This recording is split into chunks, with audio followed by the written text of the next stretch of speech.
Hi, I'm Nora Lopez, Executive Editor of the San Antonio Express News.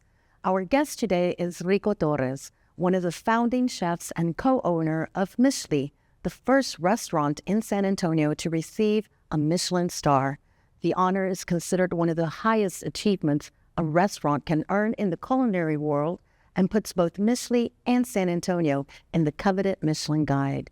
From the very beginning, Mixtli has been more of an immersive dining experience than a regular restaurant. You won't find a number 2 cheese enchilada plate here.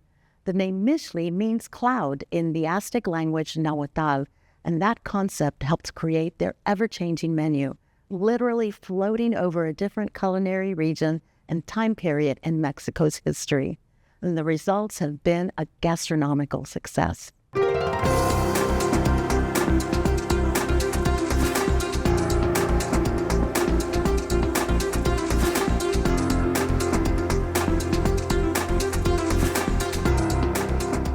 Rico, thank you so much for being with us in the studio today. Of course. And congratulations on the Michelin. Thank you.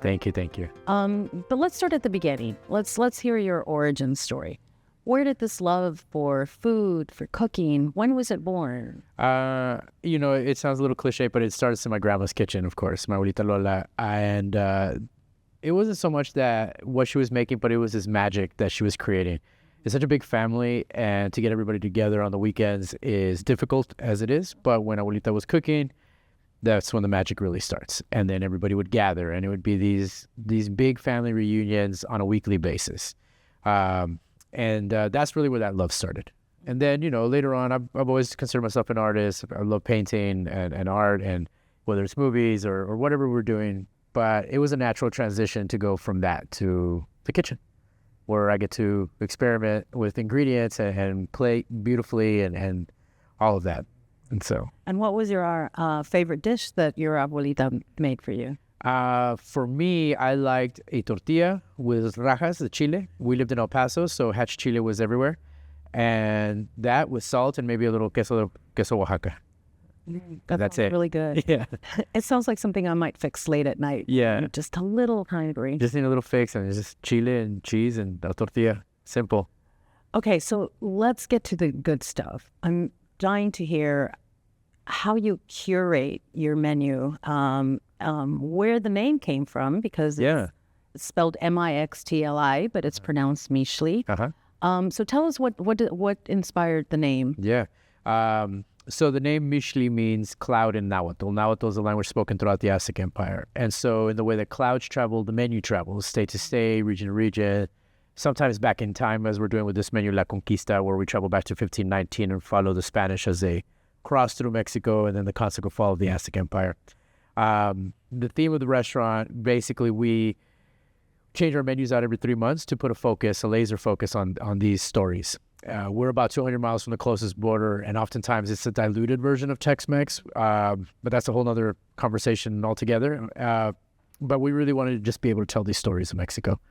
And that's what we've been doing for 11 years now, and changing out menus and choosing places and going there.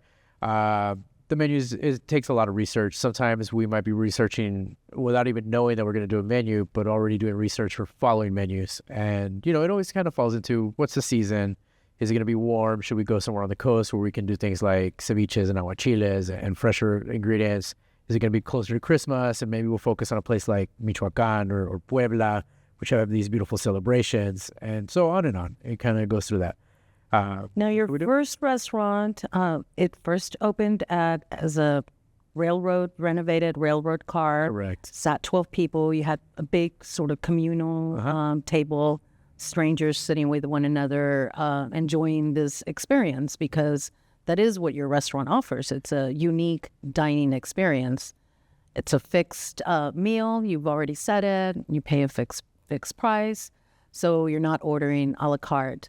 So what goes into all of that presentation that you do? Lots and lots of details and planning and organizing and research, all of it. And it's a whole team of people putting things together, from our sommelier, Haley Pruitt, to our bar director, Lauren Beckman, who actually just received the service award in Texas from the Michelin Awards, which is phenomenal. But the entire team, All the chefs are expected to flex that creative muscle, and so always putting out ideas. And then it's the little details. Diego and I have kind of thrown a lot of restaurant rules out the window, and Diego's my partner, by the way. He try to create something that's very special and cool, and memorable for sure, and maybe life-changing to somebody. And if I can get somebody to cry at the restaurant from nostalgia, like, we did it. Does that happen? It has happened, yeah. That's amazing. It has happened. Somebody might be like, I haven't had this since I was a child, or I haven't smelled this since, I was walking to school in the mornings from my tia's house or whatever, and it evokes that memory and that nostalgia, and it's a beautiful thing. Now, the co-owner and co-founder is your partner, Diego Galicia. Correct. How did you two meet? And we met maybe about 13 years ago. We were in a group called the Texas Cooks Co-op with a bunch of other chefs in town, and we were doing pop-up dinners once a month. And we did that for about a year. He and I naturally kind of gravitated towards each other. We were like-minded in a lot of ways. And at the time, I had a catering company, and I worked a lot by myself, and I kind of wanted to be in a group with chefs again. So we eventually decided that we'll do our own thing. And not long after that, we decided to quit our jobs and open Michelin. wow. Yeah. And where was the idea for like a railroad car? That's what we could afford. Okay. Yeah, it was about $700 a month. So that's what I could afford at the time. And the space, we started Michelin with $25,000, and then ran out of money and had a miracle and got a little bit more, just a little bit more. I sold all my catering equipment to make it happen. And that's how we started the restaurant. It's what we could afford at the time. And then it made a lot of sense. After that, it kind of became part of the charisma of it. The character and the experience. Yeah. Of it. Yeah, a lot of guests still miss the train car. Really? Yeah, it was nice. I mean, it was a smaller operation. It was easy to run, which is great, but it was also very hot sometimes, or very limited in the things that we could offer. Mm-hmm. And everything was in this car, the kitchen, Everything. where to wash the dishes, Uh-huh. everything. Yeah. Yeah. It was one table for 12, and on the other side was a kitchen, and on the other side was the restroom. Wow. That's the best we could do at the time. Well, that's incredible. We had to build everything from scratch. We didn't have any lenders. We didn't have any bank. We had a bank, but no bank loans, nothing like that. So I know that every 3 months you change it out and you come up with different concepts for it. Things like you've done in the past meals that sit around the street foods of Mexico City's subway system. Yeah, that was a cool one. One that I was fascinated by was you chronicled the journey of the conquistador Hernan Cortés That's our through current variety dishes. So tell me about that. What inspired that, and how did you find the plates, the dishes that you thought would be representative of that? Well, the story itself is inspiring. It's an amazing story. I can't believe it hasn't been made into like a 3-part movie, because it's so much. There's so many unbelievable adventures in there. It's amazing, from the way that the Spaniards got there to what they experienced to when they get to Tenochtitlan.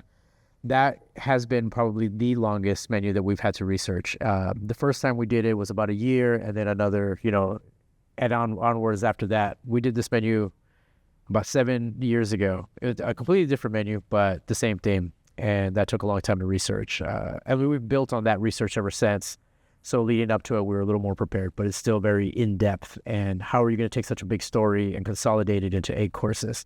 And then figuring out angles to create a dish, because it's not just like, oh, well, I see here that they ate this meal on this day.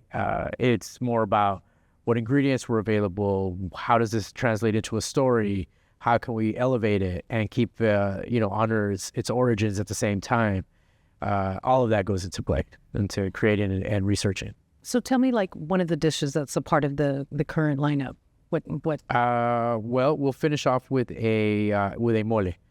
There's several moles on the menu, but this one is specific. We call it from Mesoamerica to modern Mexico, and it talks about how mole becomes a form of cultural resistance. And so mole from Mesoamerica may have been a little more simple with things like corn and chile and tomatoes, ingredients that are local, that were native to Mexico. But as the Spaniards arrive and they find routes from Acapulco to Manila and open up the trading from across the Pacific, and used to have these staple goods from across the Atlantic, and all the influences in Mexico over those years are really changing the cuisine, especially in the convents where the nuns are creating new dishes, especially in areas like Puebla, where you might have vice royalty or someone from the church or like Pope coming through. They'll come through Veracruz, through Puebla, then to Mexico City. And so that stay was super important. And a lot of dishes were created at that time, such as mole poblano, which is the most quintessential mole in Mexico. It is codified by the Mexican government. It's 26 ingredients, and only 3 of them are actually endemic to Mexico. The tomato, the cacao, and the chile. The rest of it, you pull a thread on any of those ingredients, and it'll take you through a story all around the world of how it got there. Was it the pantry that the Spaniards brought, which is a pantry that started 1,000 years prior to their arrival in Mexico in the Middle East?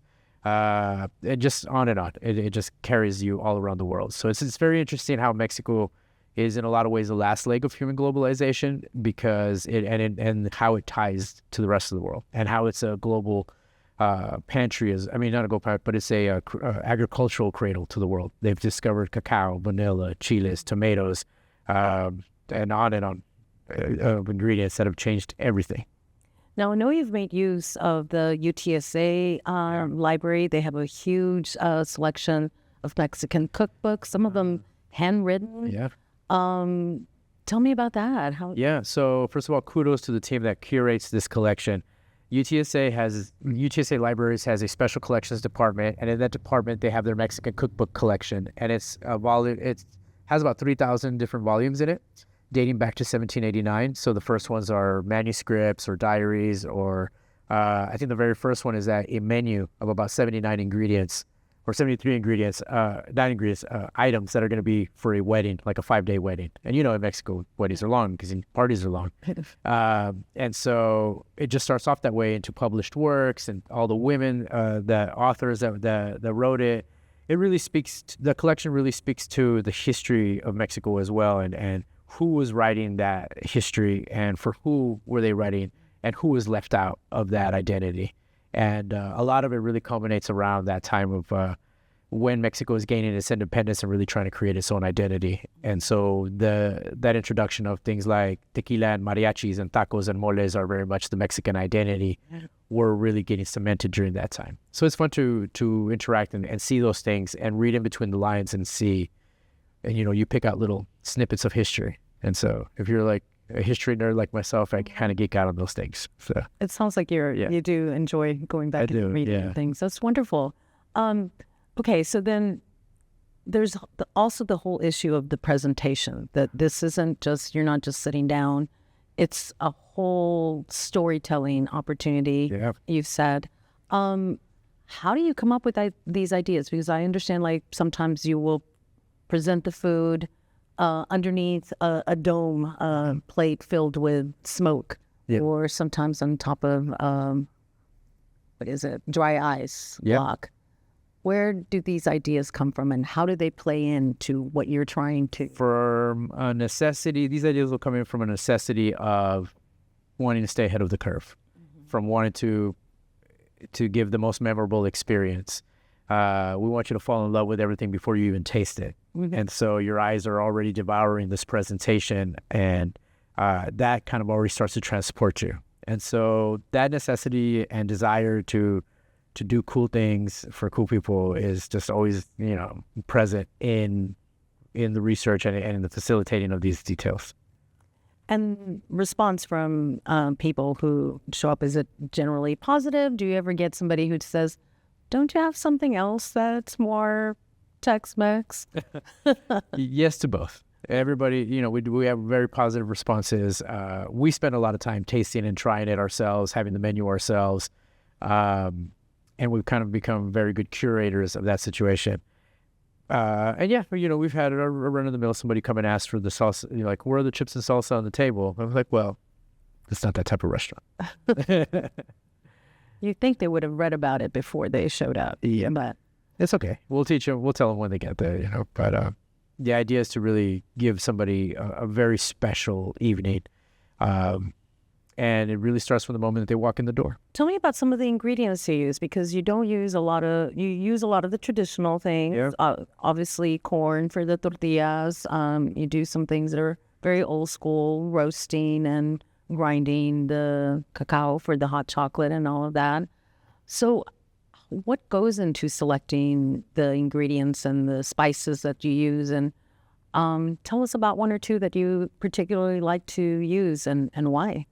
Yeah. Well, I mean, what goes into those ingredients is really what's happening with the menu, what's seasonally available, what's actually available to us. You know, there's still some stuff in Mexico that I wish I could get my hands on, and I just can't find a way to get it over here.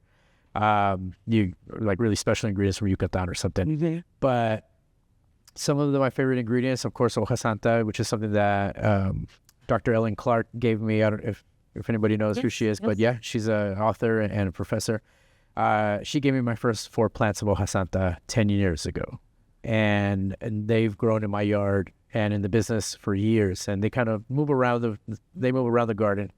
But hoja santa is minty, it's anisey, it's shaped like a heart. It grows definitely in tropical climates, so it's harder to keep alive in this weather. But we've used it from cocktails to desserts. To right now, it's in one of the dishes where it's wrapped around a saddle of pork tenderloin. Chile mije is my favorite chile. I think it's chile pasilla that is smoked in a cave in Oaxaca. And so it has this beautiful smoky flavor. Like if you add that to a pot of beans, it's almost like instead of adding bacon, you get that same flavor. I keep at my house next to in the stove is the salt and then the chile mije in powder form that I've blended up in the blender, right? And I don't even know where the black pepper is. So those are my 2 spices, my 2 things that I always have on hand. Queso cocingo from Chiapas is one of my favorites as well. It's in the shape of a ball, but it's this amazing, almost super dense cream cheese texture, but very funky at the same time. And it's just one of my favorite cheeses that I've experienced from there. Cinnamon. Wonderful. Just a bunch of cool stuff, yeah. I'm partial I'll only eat my rice. I'll only eat my fideo. Okay. But so what would you say to somebody like me who's super basic, not a big person to go experiment with foods? What would you say to me to encourage me to come here? I'll start off by saying that you're a dynamic person. There's nothing basic about you. So let's build on that. And, you know, you have to at some point let go of the reins a little bit and allow us to show you how we do as well. I agree. There's only certain things that I like to eat as well. But there is there is a group of very highly skilled, passionate chefs that are curating things for every palate. And it kind of has to be great all across the board. So this is something that's been going on for over a decade. I think that I say, just give us a chance to impress you. And now you're also expanding more into cocktails, agave, wine. Yeah. Well, I wouldn't say so much expanding. It's part of the process. It's part of the business. But yeah, I have a wonderful team that curates those things as well. And the cocktail menu is also made in consideration with what's happening with the current menu. So if you wanted to do the menu with cocktail pairings, that is an option that's available for you. And the cocktails are made with consideration to the items in the menu. And oftentimes the bar director will be working in tandem with the chefs. And, you know, like the pastry chef might be working on a garnish for them, or we're making a dish that has some leftover stuff that gets turned into something special. And then those 2 things end up pairing well. The wine is also another huge part of the story. The research that goes into it, Haley Pruitt is doing an amazing job with it. And we have, I think, the largest collection of Mexican wines in the restaurant. I have like 1,200, right? Well, not altogether the largest wines, but of Mexican wines in specific. The largest collection of that, at least varieties. And that's a beautiful story in itself. I mean, just talking about how these vineyards were created in Mexico, like the Valle de Paras or in Baja, de Santo Tomas, like it's just, the stories are amazing. And they talk a lot about the origins of Mexico and the people that created it. I love that so much is focused on history, so that, and I love that you talked about how everything as is presented has a story, and your people tell that story. How hard is that to do, to get everybody on the same page and to be entertaining but also educating? You mean to get the rest of the staff on board? Yeah. It's it goes from being in a restaurant to the theater, so I have to remind people, like, speak from the diaphragm, speak over there to that person, and smile with your eyes. So there's a little bit of stage training as well, and it's always the newer ones that we'll take them outside and we'll work on it for a little while to get all the jitters out. Is that if you can get through me, then you can touch any table, and it's a process of training and writing scripts and telling stories. I write all the scripts for the storytelling. I do most of the research, but also at that point it goes into, like, you need to be able to also say this naturally. So we work on. So they have homework. Yes. They always have homework. Yeah. Oh, that's amazing. And now you do something a little bit similar in El Paso. Correct. So I founded El Paso Family Meal back in 2019, and that was an idea of bringing back chefs that grew up in El Paso and chefs that are living in El Paso to energize the community and to also use our clout to raise money for charities there. So our benefactor is El Pasoans Fighting Hunger Food Bank.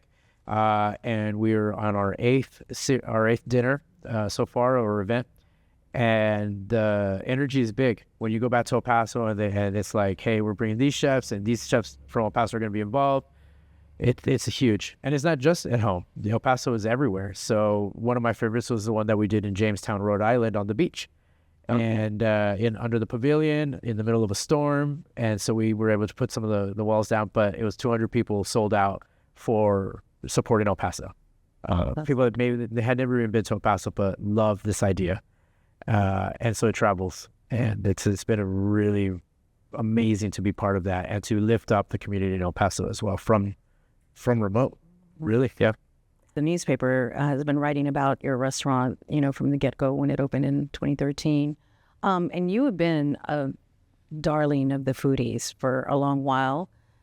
Very quickly, within 3 years, Food and Wine named both you and Diego top chefs. That was in 2017. Yeah, Best New Chefs 2017. You've been nominated multiple times for the James Beard Award, but Susan Lucci, you're still just kind of come through yet. But the Michelin I love Star. Susan Lucci, and I love Hot in Cleveland, and Wendy Malick is my favorite. And her arch enemy is Susan Lucci, and it's so funny. Yeah. Well, yeah. I just thought of that because you've been nominated several times for that. Yeah, the James Beard has been a little bit difficult. We've had best restaurant, best chefs, Southwest. The most recent though was outstanding restaurant. So that was a category that was actually extended to the whole country, and it was only 5 restaurants in that category. So we got that close. Just to be in the conversation, to be in the room, is a huge, huge achievement to be a finalist. But yes, San Antonio hasn't been able to bring one in yet. So, but you brought us our first Michelin Star, and I know we're all very proud of that. So how has that changed your life, changed the course of the restaurant? What was the immediate impact? The immediate impact was a lot of new customers, a lot of new reservations, which was fantastic. These last 2 years in San Antonio has been very difficult for all the restaurants. I think we've lost like 40 in this past year that we know of. And it's not just in San Antonio, throughout the state of Texas, and the whole industry at large was suffering. Even in Austin, where it's busy, even the Pearl was suffering. So that has been a big boon to the business, and hopefully the overflow has also helped out some of the other businesses in town as well, because there's a lot of very special talent and a lot of very special restaurants in town. And so it hurts to see any one of them close, because these are your colleagues, and the struggle that they're going through to keep doors open, to keep employees paid, to keep yourself paid. If because we have our own, I gotta pay the mortgage on the house too and feed my family, and all of that stuff is a huge, huge struggle. So this kind of relieved that a little bit, and at least for a while, we're gonna make the most of it, and hopefully really, really win over some of our new customers and of course keep all the returning customers that come. We have a lot of great customers that come through the door. I was commented to the staff the other day that it seems like we're hugging everybody that's leaving, because they're all family in a way. You've got 2 meals that you serve, right? And you said you're sold out right now. No. So we do an 8-course tasting menu. Reservations are spread out from 5:15 to 8:30, Yeah, we're sold out right now, but I really would recommend do not let that dissuade you from coming to the restaurant. Try to get yourself on a wait list, or at least plan out for the next month. So a lot of stuff in January. Michelin's always been worked out that way, but I want everybody to experience it. So please don't be like, oh, I'll try next year when things slow down. Try when you can, and come see me and come see the gang. Yeah. Well, thank you so much, Rico. I really enjoyed the conversation, and I can't wait to go try it out myself. Yeah, of course. And the holidays are upon us, so it'll be a good time. Yeah. Try something different. Yeah, we're going to make you the best fideo. You're not going to like yours anymore. I'm kidding. We'll see. Yeah. Thanks. Bring me some of yours up. I would love that. That one. Well, cheers. Thank you for having me. Thank you for being here. Thank you for joining us today. If you have any thoughts or suggestions for future shows, email us at texastalk@klrn.org. Until then, I'm Nora Lopez.